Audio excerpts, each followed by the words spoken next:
Bonjour, je vais vous présenter l'exercice 86, page 317.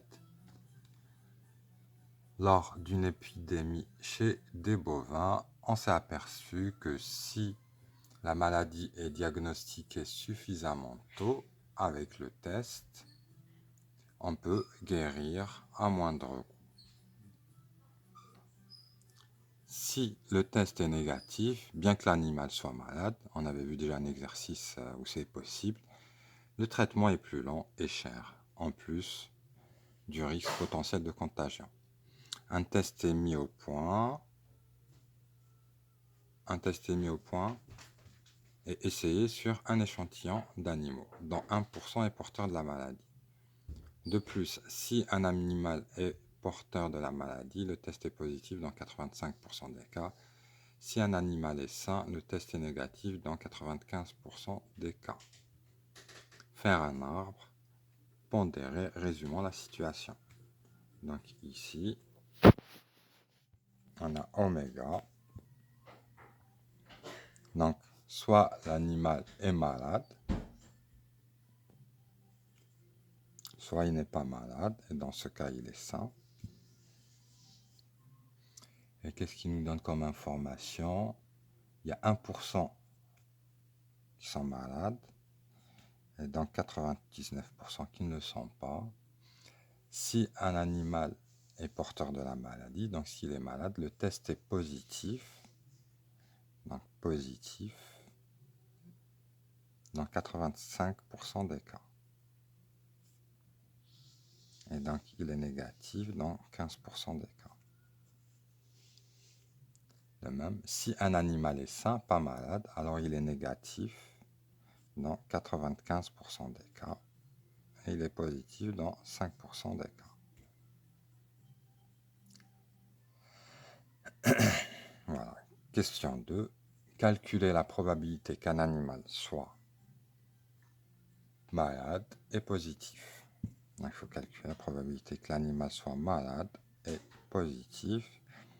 Et ça va la probabilité d'avoir M fois la probabilité d'avoir P, sachant M qui donne 0,1 fois 0,85, donc ça donne 0,085.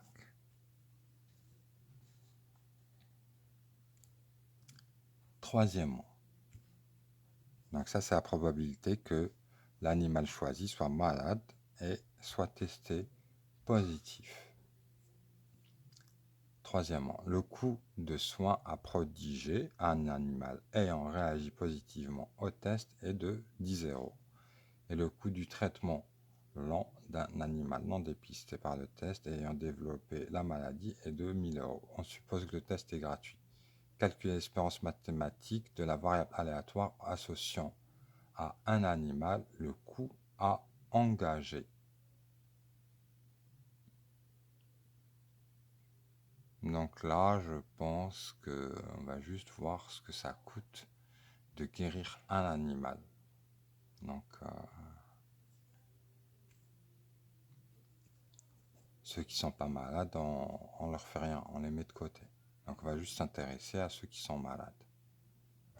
Soit c'est la variable aléatoire donnant le coût des soins.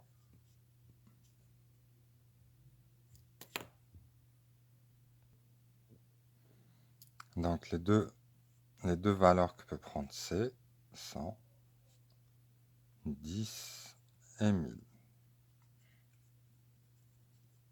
Quand est-ce que c'est vos 10? Eh bien, d'après ce qui est dit, le coût des soins à prodiguer à un animal ayant réagi positivement au test est de 10 euros. Donc, c'est si l'animal est testé positif, qu'il soit malade ou non. Et 1000 euros, quand est-ce que P2C vaut 1000 euros? Et le coût du traitement lent d'un animal non dépisté par le test et ayant développé la maladie. Donc ça, c'est la probabilité que l'animal soit malade alors que le test est négatif.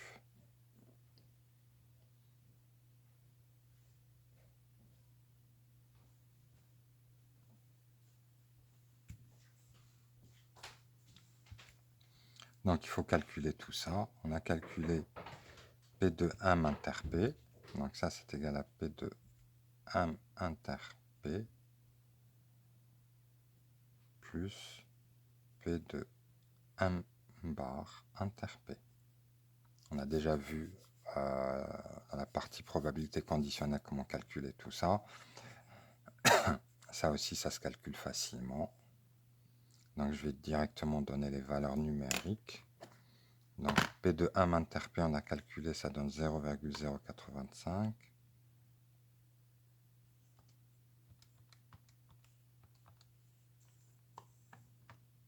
Donc c'est ce chemin, plus l'autre chemin qui mène vers P, plus 0,99 fois 0,05. Donne 0,058. Et là, M inter P bar, c'est ça. Donc 0,01 fois 0,15, ça se calcule facilement. 0,15.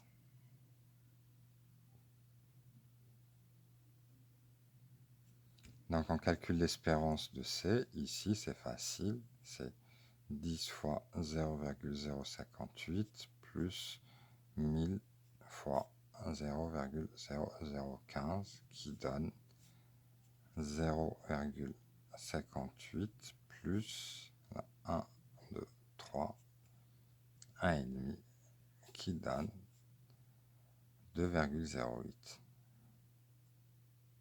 euros. Quel est le nombre, la taille de ce troupeau? Il n'y a pas.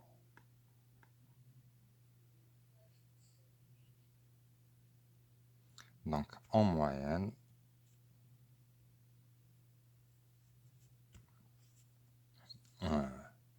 le soin par animal, donc malade ou testé positif, est de 2,08 euros. Voilà. Ensuite, pour connaître ce qu'il doit dépenser, il faut avoir la taille, le nombre d'animaux testés positifs et, ou bien malades. Et donc forcément, malade et testé négatif. D'accord? Et donc ils développent la maladie après.